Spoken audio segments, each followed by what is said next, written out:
세계 최고 두뇌 최대 부호 성공 집단을 탄생시키는 유대 솔로몬 탈무드 제57장 유대인 역전의 발상 창출하는 머리 선택하는 눈 운명은 지혜가 없는 사람에게 미소를 보내지 않는다. 운명은 지혜가 없는 사람에게 미소를 보내지 않는다. 유대인의 발상법 500데나리온을 갚을 기한이 다음날 아침으로 다가왔다. 야곱은 우리 안에 있는 백곰처럼 방안을 서성거릴 뿐이었다. 아내 레베카가 옆 침실에서 하품을 하면서 소리쳤다. 아직도 안 주무세요? 내일 그 돈을 갚아야 하는데 불안해서 잠이 오나. 그러면 당신 갚을 방법은 있어요? 없지. 있으면야 불안할 리가 없잖아.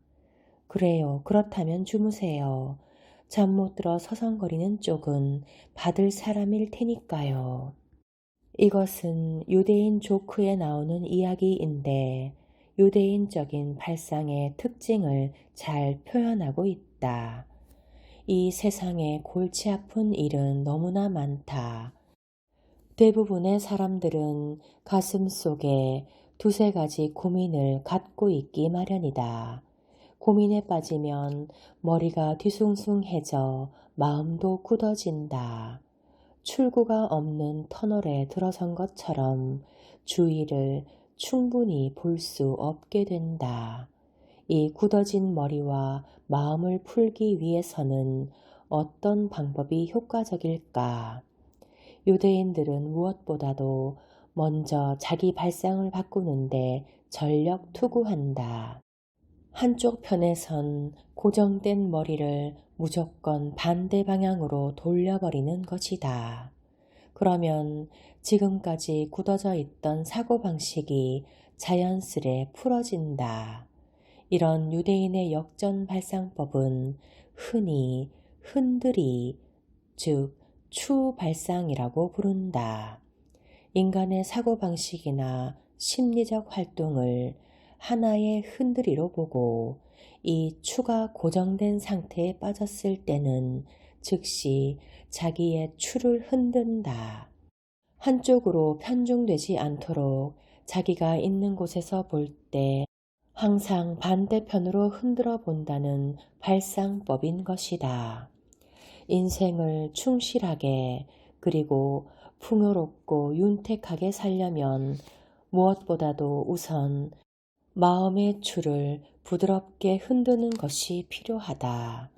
이 추를 흔들면 그만큼 자기의 활동 범위가 넓어진다. 이 같은 넓은 범위나 정도가 조만간에 여러 가지 여유를 만들게 되고 여유만 갖게 되면 인간은 어떤 환경에서도 살아갈 수 있다. 눈에는 눈으로, 이에는 이로. 눈은 눈으로, 이는 이로라고 하신 말씀을 너희는 들었다. 그러나 나는 이렇게 말한다. 앙가품하지 말아라. 누가 오른뺨을 치거든 왼뺨마저 돌려대고 또 재판에 걸어 속옷을 가지려고 하거든 겉옷까지도 내주어라. 누가 억지로 오리를 가자고 하거든 심리를 같이 가주어라. 마태복음. 눈은 눈으로라는 이 구절은 잘 알려져 있을 뿐만 아니라 때때로 쉽게 차용에 쓰이기도 한다. 단 그 사용 방법으로는 어느 경우나 예외 없이 앙가품의 형용구로서 등장한다. 또한 이쪽에서 받은 해를 같은 정도로 상대 쪽에 앙가품한다는 동태복수의 원리로 일반적으로 이해되었다. 그러나 이것은 터무니없는 오해이다. 인용구인 눈은 눈으로는 실제로는 안갚음과는 전혀 반대의 뜻을 지닌 표현이다.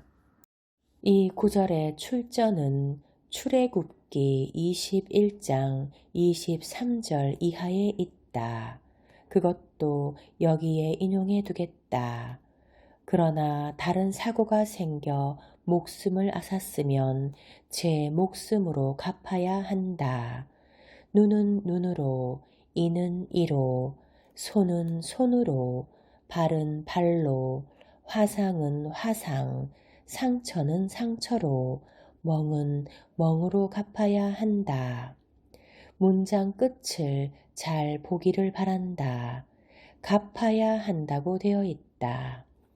눈은 눈으로 갚으라고 되어 있다. 안 갚음이 아니라 자기가 가한 해를 같은 것으로 갚으라는 결론이다. 피해자는 자기가 아니라 상대편이고 자기는 가해자로서 전에 상대에게 해를 가했던 상황에 맞는 말이다. 보복이 아니라 실은 보상의 원리였던 것이다. 번역문 중에 보상이라는 말은 히브리어 원문에서 나탄이다. 이것은 준다는 뜻의 동사이며 스스로 자진해서 준다는 능동성을 나타낸다. 할 수 없이 주는 태도와는 성질이 다르다. 하물며 안갚음이나 보복의 뜻과는 전혀 다르다.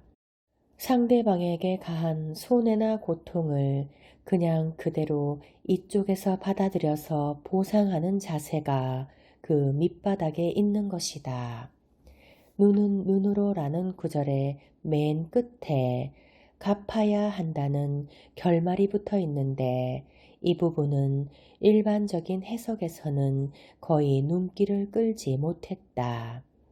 유대교에서는 토라의 중심으로서 이들 한자 한 구절을 소중히 취급한다.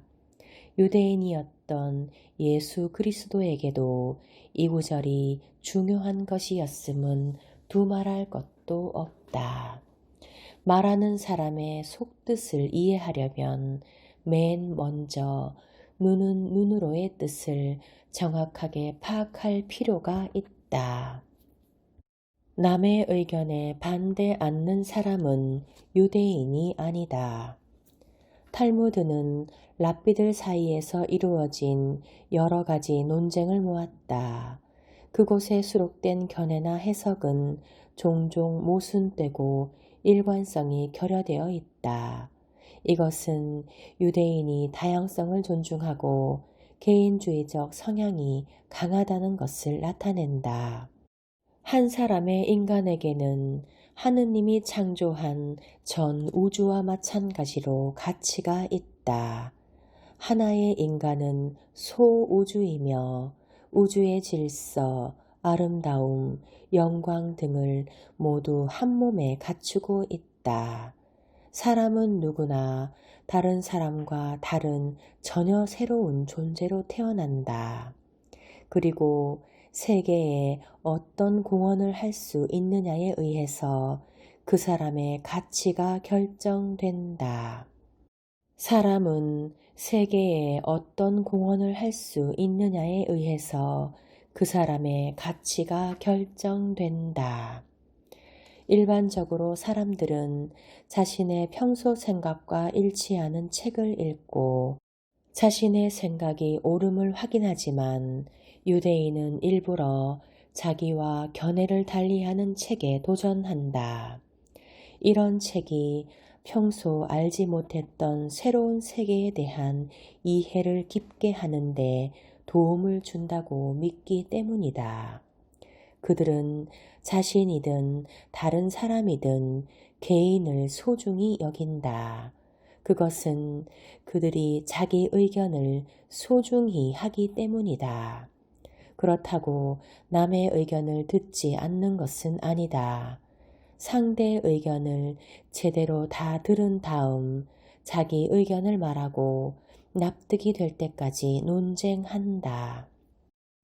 탈무드 중에서 가장 유명한 논쟁은 1세기 팔레스타인에서 랍비 힐렐과 샤마이 사이에서 벌어진 것이다. 두 사람은 저마다 한 파를 이루어 힐렐파와 샤마이파로 알려졌다. 힐렐이 성서를 유연하게 해석하는 것을 주장하는 것과 달리 샤마이는 보수적이었다. 샤마이파와 힐렐파의 논쟁은 3년 동안이나 계속되었다. 그러자 하늘에서 소리가 울렸다. 양쪽 다 나를 대변하고 있느니라. 결국 양쪽 다 옳다고 결말이 난 것이다. 이와 같이 유대인은 먼 옛날부터 자유로운 논쟁을 존중해 왔다. 오늘날에도 상대편 의견에 반대하지 않으면 유대인이 아니라고 할 정도이다.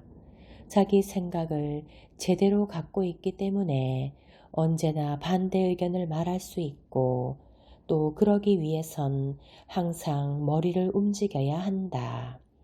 유대인은 반대 의견을 말하기 위해 언제나 생각하고 고민한다. 자기 생각을 제대로 갖고 있기 때문에 언제나 반대 의견을 말할 수 있고 또 그러기 위해서 항상 머리를 움직여야 한다. 유대인은 반대 의견을 말하기 위해 언제나 생각하고 고민한다. 돈과 지혜의 조크, 물건을 사는 쪽의 철학. 이 옷은 얼마입니까? 12길더입니다. 손님은 머릿속으로 주파나를 튕겼다. 12길더의 값을 매겼다면 사실은 10길더가 정가일 거야. 그렇다면 8길더까지는 깎아줄 각오를 하고 있다고 봐도 돼. 그런데 난 아무리 많아도 4길더밖에 낼 생각이 없으니 좋아, 그렇다면 2길더라면 사겠다고 말해야지. 훌륭한 장사꾼이 되는 길. 가게 주인이 새로 들어온 점원에게 장사의 요령을 가르치고 있었다. 가게에 손님이 원하는 물건이 없다고 해서 두 눈 뻔히 뜨고 손님을 빈손으로 돌아가게 해서는 안 된다. 훌륭한 장사꾼은 반드시 무언가 대신할 만한 것을 손님에게 팔아야 하는 거야. 점원이 가게를 보고 있는데 손님이 들어왔다. 화장실 휴지를 사고 싶은데요. 죄송합니다, 손님. 마침 그게 떨어지고 없군요. 그때 주인이 하던 말이 생각난 점원. 저 화장실 휴지는 떨어졌지만 사포는 좋은 것이 있는데 그걸로 쓰시겠습니까?